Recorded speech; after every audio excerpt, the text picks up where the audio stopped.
Travel Show. The show that brings you the latest in surfing lifestyle and culture. We have a massive show for you today, and what better location to report from than the iconic New South Wales beach of Manly.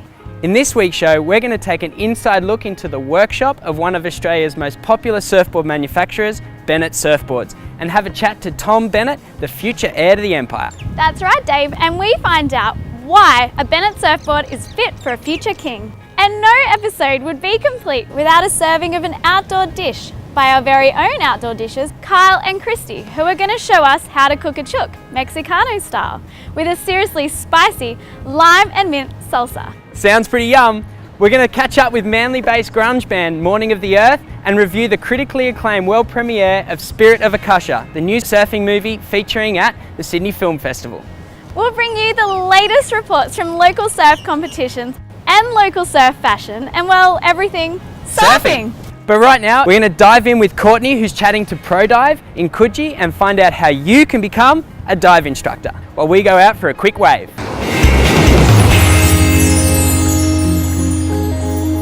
Everybody loves the ocean. Well, imagine having a job that lets you explore the underwater world every single day. Interested? Get ready for ProDive!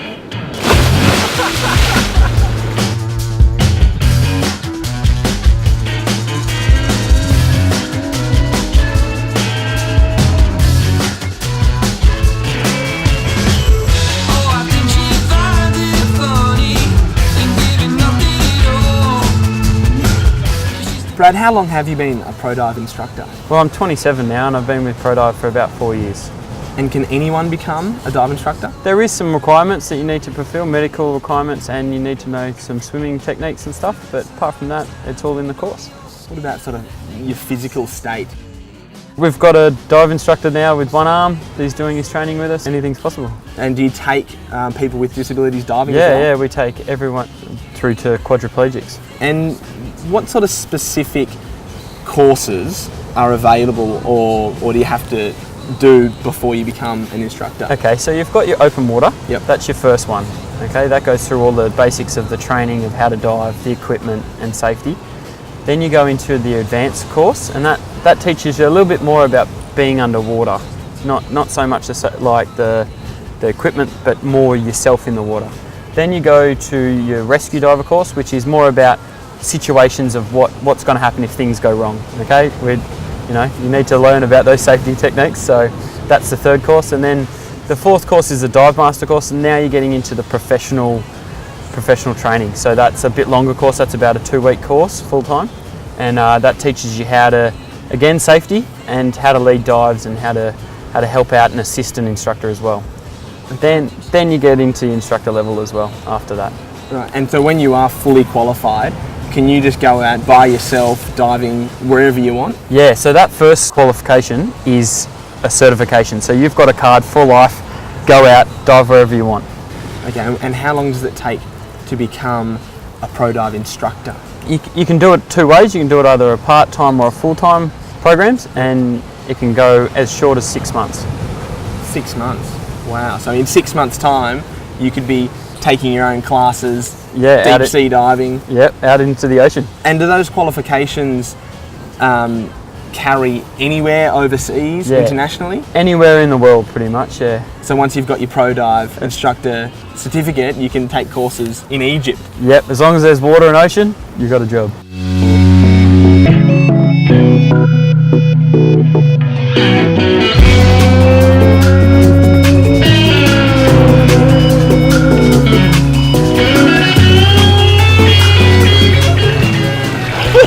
How good was that, mate? That was unreal, mate. Haven't I got the best job in the world? That was one of the best experiences I've ever had.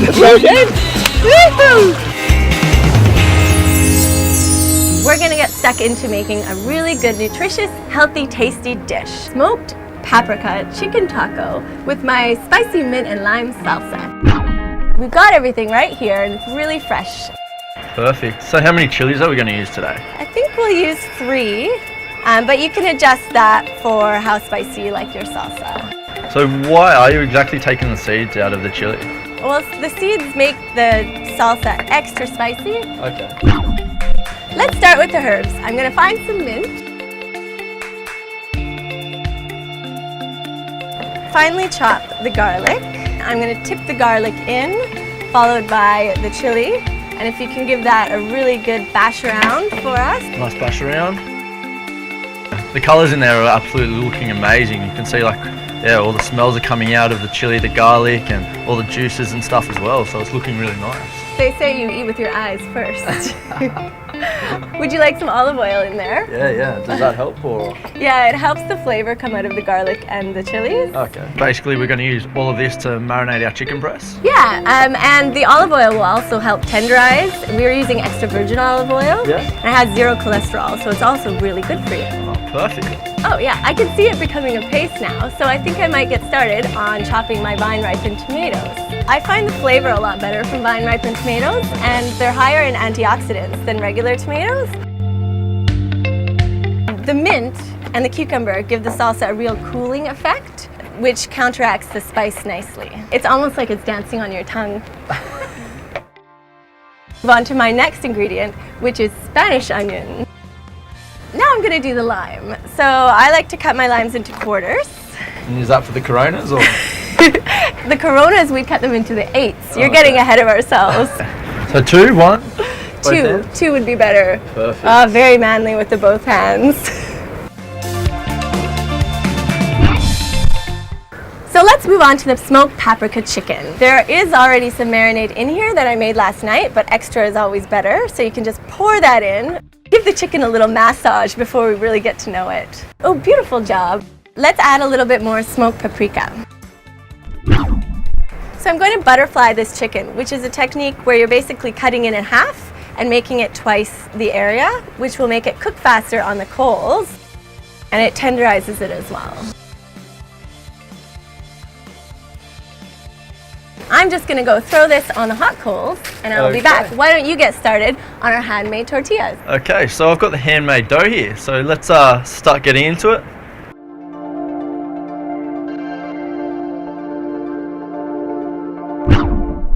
So that's looking great, Christy. It smells great. So while Christy's doing that, I'm just going to head over, check on the barbecue, and check out our chicken. Good idea. Make sure it doesn't burn. No worries. Okay guys, let's check up on our chicken. It's been sitting here for the last 5 or 10 minutes. What we really want to see on that chicken is that nice crisscross of the grill we have it sitting on here.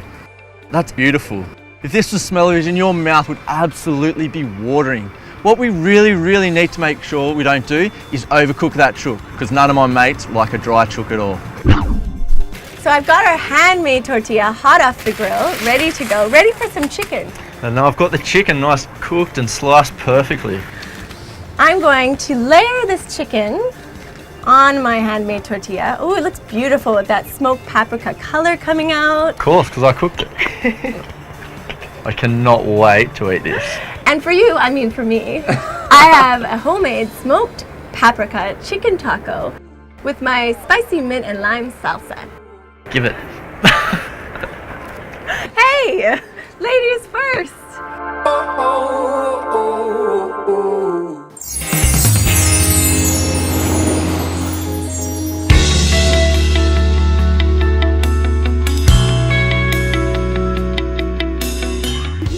So Tom, you've been for a surf today, mate? I have, 6 a.m. this morning, Winky Pot Manly. It's pretty damn good, yeah.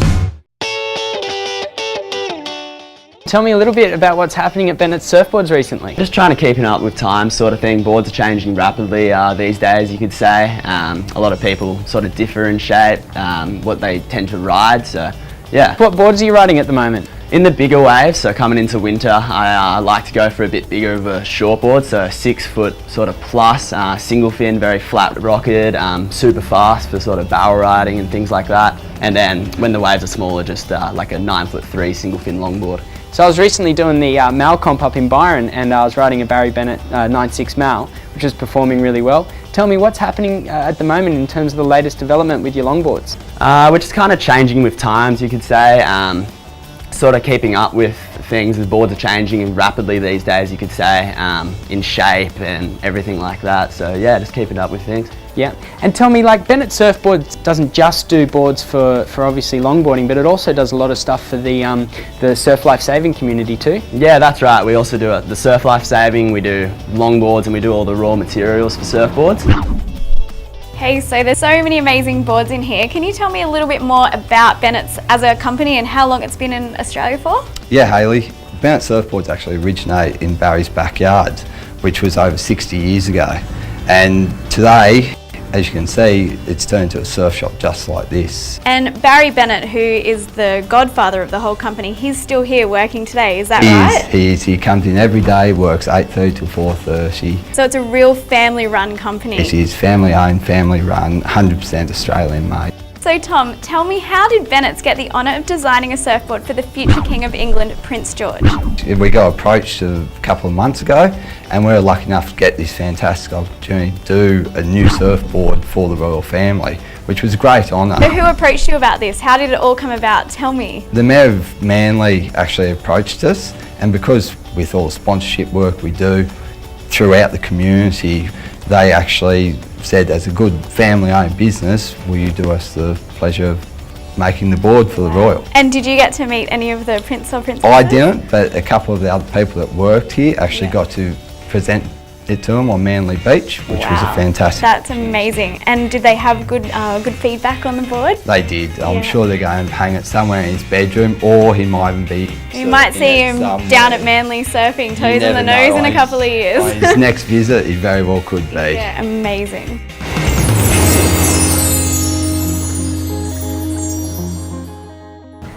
Now that's all we've got time for today. But make sure you tune in next week, guys, when we'll be catching up with none other than the mighty Kelly Slater. Oh, that sounds good to me. And we also get to chat to the director of The Next Wave, which is a new controversial surf film that shows that us girls can mix it up with the boys. Isn't that right, Dave? Yeah, whatever you reckon. All this and much more on the Surf Travel Show. Let's get back out there.